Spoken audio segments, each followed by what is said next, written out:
crisis, or how we have pivoted, my family, and how, in a way, how lucky I feel in terms of having done the prep work even before this was even known. And I, I want to give you an example. I have a musician friend who is just not doing anything right now. His livelihood is completely dependent on having gigs, and he's doing nothing right now, as far as I know. And I've checked with him several times. His livelihood is playing gigs and weddings and parties and clubs, and he's an incredibly talented musician. So I want to share this. If it comes across, I hope it doesn't come across preachy, and I just want to say this with as much sensitivity, that if you are not in a place where you may be as lucky as my family has been, then my heart goes out to you. But I'm hoping that some of this may help you. So as far back as 2005, the way that I made a living was very dependent on being in association with a radio station. KUT, KGSR, KMFA were very integral to me getting the word out for the concerts I did so that I could have really large audiences. So the basic theme of this is the more independent you can be.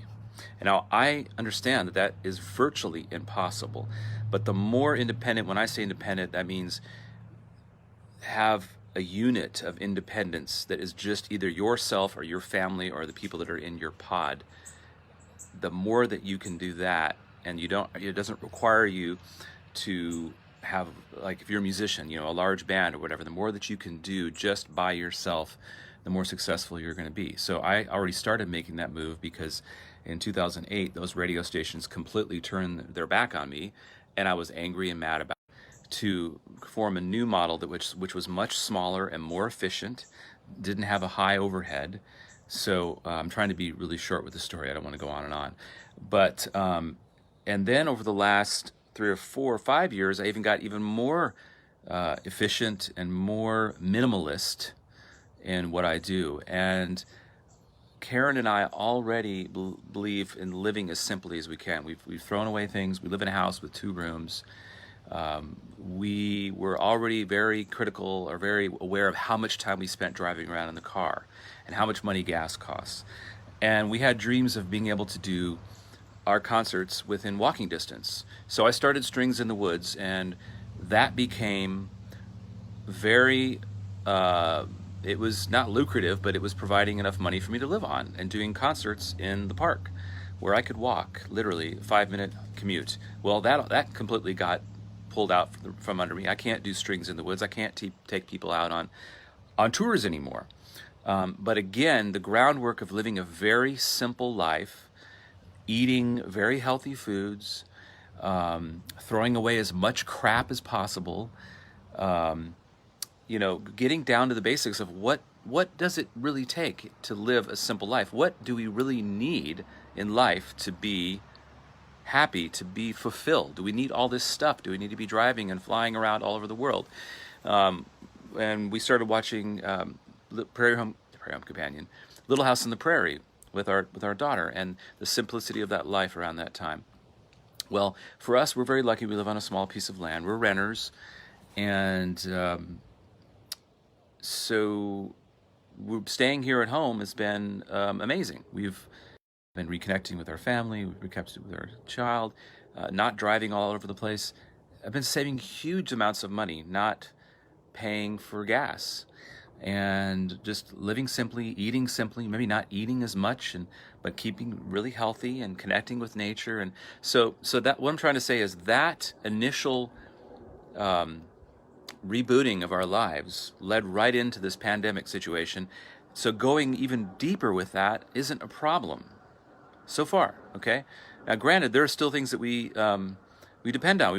We depend on electricity. We depend on others' donations and people that value what I do musically, and so people still have to be buying our goods somehow. But we're in a really good position. I'm very grateful for that, to go deeper. We've invented an online show. We're doing a show once a week, and I've spent 20, 25 years, almost 3 decades, building a fan base, a community, a tribe of people that want to be stitched together with our music. And so that is already ready to go. So it's not easy for somebody that's a musician, like my friend bass player, he's dependent on the bands that have those communities already established. So for me to say, okay, you should just start a community, I know that's not easy. But going forward, I have a hunch that these kinds of things are going to work over the next 2 years. People are still going to need to listen to music. People are still going to want to be online and feeling connected, even though it's through an online portal, and they're still going to want to spend money on that for that connection. I believe that's going to be consistent over the next 5 years. They may not be able to spend as much money, but they are. And so I've seen that through my live show that I'm doing with Karen every week. And I have almost replaced my Strings in the Woods income. So what I'm telling you and what I'm sharing with you is what I really believe and what I'm seeing with the data. And I'm very glad. I mean, it was so much work to put this community together, and so much unpaid work for many, many, many, many, many, many years. But this community of 5,000 to 6,000 people that I've built, one person at a time, is now there and still wanting to support what I do.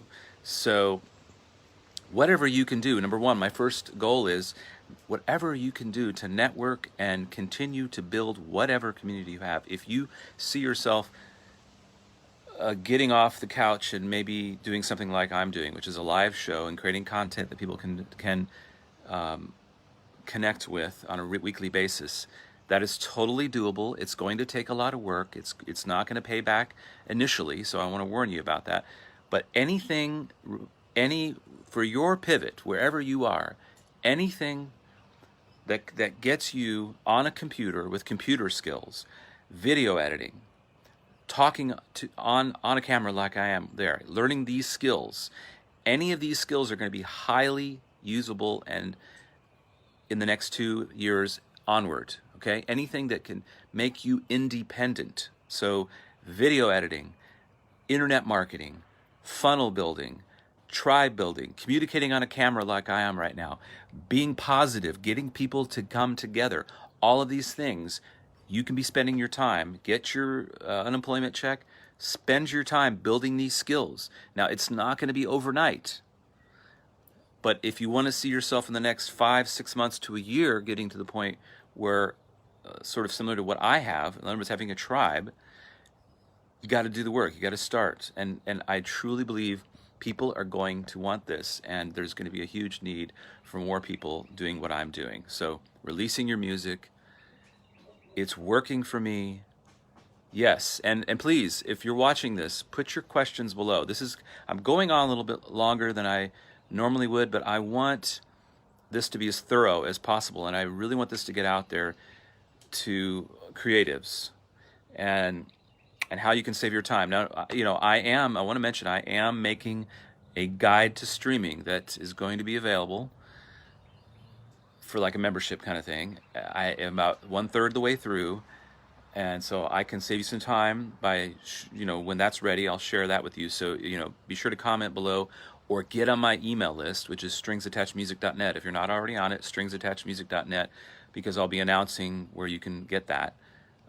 It's kind of low priority because I'm putting all my energy on what is working. And what is working is doing the live show. But the success of the live show is because I've spent 3 decades building a community with all the musicians that I'm so thankful for. They've helped me. All the musicians I've collaborated with, from Liza Gilkison to Slade Cleaves to John Pointer, the list goes on and on. And I'm bringing a lot of that music on board for my community. Hey, Karen. To enjoy, to bring people together. So if you have any questions, as I'm talking, I'm trying to be as thorough as possible. But it's basically about, you need to have a list. That is a nice dollhouse, isn't it? You need to have your community being captured into an email list. Bottom line, email is not dead. Email is very alive. That is how I drive people to my shows. And that's how I get them to come 30 minutes before the show. I send out an email and they show up. So not only am I getting the organic reach on Facebook, people just discovering it organically, but people that are already in my tribe are being reminded, and they are getting in the habit of coming every week and donating and asking questions and coming to our Zoom after party. So it's, again, it's all about traditional marketing, traditional internet marketing, or even traditional marketing is like, how can you provide as much value to your community? Think about that as many different ways as possible. A lot of people are coming on this broadcast. So ask me questions here. The more ways that you can think about that and connecting your people on this digital platform, the more that you can monetize that, the more that you can get people to support you. And if you tell them, I'm going the extra mile for you, if you help support me, I can keep going the extra mile for you. And tell them the ways that you're doing that. You're spending time curating your show, you're rehearsing, you're putting it together, you're showing them in videos and pictures what you're doing. And if you put that out there on a regular basis, they will love you, they will like you, they will think they know you, and they will buy from you. This is all traditional marketing, and I'm telling you that it works, guys, and it's exciting and it works. This is a great opportunity. But with that caveat, like I'm saying, don't expect that it's going to happen. You can start doing all this work, and it could take months, it could take a year for you to get to the point where I am, but you got to build that list. So every creative way that you can think about bringing people onto your list, I call it the ethical bribe. There's courses out there you can buy. Remember, use this time for education. So I'm going to tell you right now, the best course right now that I have been subscribing to for 4 years is Leah McHenry's The Online Musician, or the Savvy Music Academy. Go there, take that course. It's all in there. I'm doing a 3-week mastermind right now. I'm reviewing the concepts. I'm using them. They are working. So I really believe that as long as our basic essential services stay happening, in other words, water, electricity, internet, that we will be able to do this and do well during the next 1.5 to 2 years. I really believe that. Of course, my mind is also thinking, well, what if we're just living like Vikings again? What am I going to do in that case? What skill would I have? I don't know how to build a house. I don't know. So when my mind starts thinking ahead to that, when everything collapses and we're in a depression, I'll pivot then. I'll work for the next civilian conservation corps. Who knows? Get out there and doing, backbreaking work, then that's what I'll have to do. But right now, this is what's working. Try building, build that list. Don't just go do it without any guidance. Take the course, Leah McHenry, look it up right now. I wish I could get an affiliate payback for this, but I'm just giving it to you. It's Leah McHenry, The Savvy Musician. And any questions you can put below. I know there's a few people still watching right now. Let me think, what else? Don't just sit around and think there's nothing you can do. You can, and I say that, I don't want to be preachy with that. I'm sorry. You may just be in survival mode and trying to figure out where to get food from next. So let's say you have food and you've saved for this time and you're not in survival mode. Okay. Let's say that's you. Okay. Then, yeah, there's lots of things you can do to pivot, and it may take 6 months to a year, and I'm repeating myself because I'm trying to think of other things to say. I'm really grateful that all the work I've done over the last 3 decades, digital music, my music library, it's taken years to do this. I am lucky that a structure still exists, that I can further that and dig deeper into that and make more income from that. So back to that initial theme is the more that you can create diversity of income, the more that you can create independence, not relying on a radio station, not relying on other musicians, not relying on a band, not relying on weddings.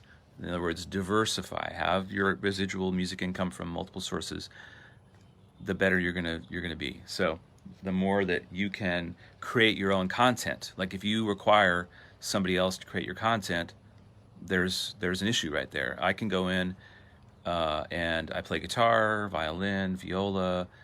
I work with Karen, my partner, so that between the two of us, we can create soundtracks, like by overdubbing. Okay, here we go. Here's another tip. Learn a digital audio workstation. Get down, learn how to use Reaper. Reaper is free. It is the most powerful It's just like Pro Tools. It's a free digital workstation. I've got a friend, Charles, who's learning how to do this, learning how to record his own music, how to make his own soundtracks. A lot of this stuff is free. All of your training can be free. YouTube videos, digital audio workstation. So anyway, the more independent you can be, the greater off you'll be. But you got to follow the money. Ask yourself, where's the money? What are people paying for right now in the music field, in the creative field? And go there. If you are not a musician, you can there's a thing called the free coding camp. You can learn how to code for free. This is something I considered when I was depressed and didn't think that I was going to make enough as a musician ever. So was considering the coding. The computer world is not going away unless electricity goes away. So you could retrain yourself to be a computer coder. All these things are available right now. I wish you the best in your pivoting. And again, simplify your life. Get into your finances. Get into your bank account. Look at everything you're spending money on and question everything. Did I really need to spend that? Did I really, go through it with a fine-tooth comb, make a spreadsheet, get rid of all your auto payments. This is something I'm doing. Get down to the raw basics, just the basics of life, and free up your time to learn a new skill or build your tribe and really think about what kind of value you can provide.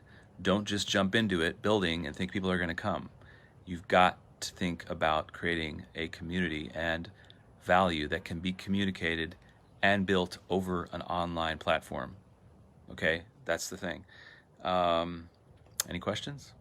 This is a long video, I apologize, but I want to be real thorough. And I just want to report what is working. And again, how grateful I am that I've had almost 2 decades of kind of setting up without knowing about it for this period. Hey, Cheryl, how's it going? Just not really being dependent on anything. I haven't had any dependence on playing in clubs. I used to play in the Austin Lyric Opera. That was my biggest regular gig. I retired from that. What was it, 3 years ago? So all my gigs have been self-perpetuated for the most part since 2016, actually. So I created Strings in the Woods. That went away. And now everything I do is either online concerts or online music or music licensing. We are thinking about doing safe concerts in the yard for private homes. Yeah. Yes, this will be made available. You can watch it. So imagine people sit on their front yard, on their porch, and then you set up, 10, 15 feet away and do a house concert like that, and you charge a premium for that. So yeah, I just got on. Will this be made available by tape? By tape? What do you mean? Yes, video. So what I'm saying is I'm telling you what's working for me and I'm actually quite overwhelmed right now by all the things that are working. There's barely enough time for me to get to everything. And I am getting to the point where I need to possibly hire some help just to keep up with it all because there's so much to do between music licensing, online concerts, getting ready for those concerts, doing the social media to keep people engaged to come to the concerts, composing the emails in a very specific way, which I'll have in my streaming guide, by the way. What am I leaving out? Writing new music. Like, I've just gotten back to writing new music because now people come to our show every week. So that's cool. I had a meditation group that I've kind of let that go. I'm doing Wim Hof method in the morning. And that's just, all this is tribe building, trying to create value, sharing my life with other people online and bringing people together. I have a DJ thing I'm doing, and all this is to build the community and get people on the list so I can communicate them through email, invite them to it's just a big sort of system that feeds on itself. It's an ecosystem of community. It's an ecosystem of providing value. And one of the exciting things about doing this is that now that people aren't driving, they don't have to get in a car to come to my shows. So my audience went from, I used Facebook ads to promote a lot just in Austin. Well, now I'm promoting to the entire world. So I have a small audience I'm building in Europe, and I have an audience I'm building in North America. And now today I was thinking of separating. I need to actually be able to tag those two audiences because the people in Europe need to be emailed at a specific time. So, and we do a show at 1 o'clock, so it's 8 o'clock their time. So, what am I saying? Yes. So now, it's people just show up to a screen, and I'm marketing for people showing up to a screen. They don't have to pay money to get in the car. They don't have to park. So our audience has gone from potentially 5 or 6 thousand people in Austin to potentially, who knows, 1 million people world potentially. So that's what I'm spending all my time is trying. How do we find those 1 million people minimally that will just love what we do, and I don't have to convince them. They are, once they come into the community, they're like, this makes sense. You are our, and we want to have to offer. So part of that is that I'm bringing on more music to my digital outlets because there's not a lot there. I mean, I have maybe 10 albums on there, and it's a lot of it's old music. So as these people are coming on board, music for them to burn through, to listen, to absorb, to build relationships. So I'm spending going through some old music I haven't released, and what stories am I going to tell? So it's really exciting to think, okay, I'm spending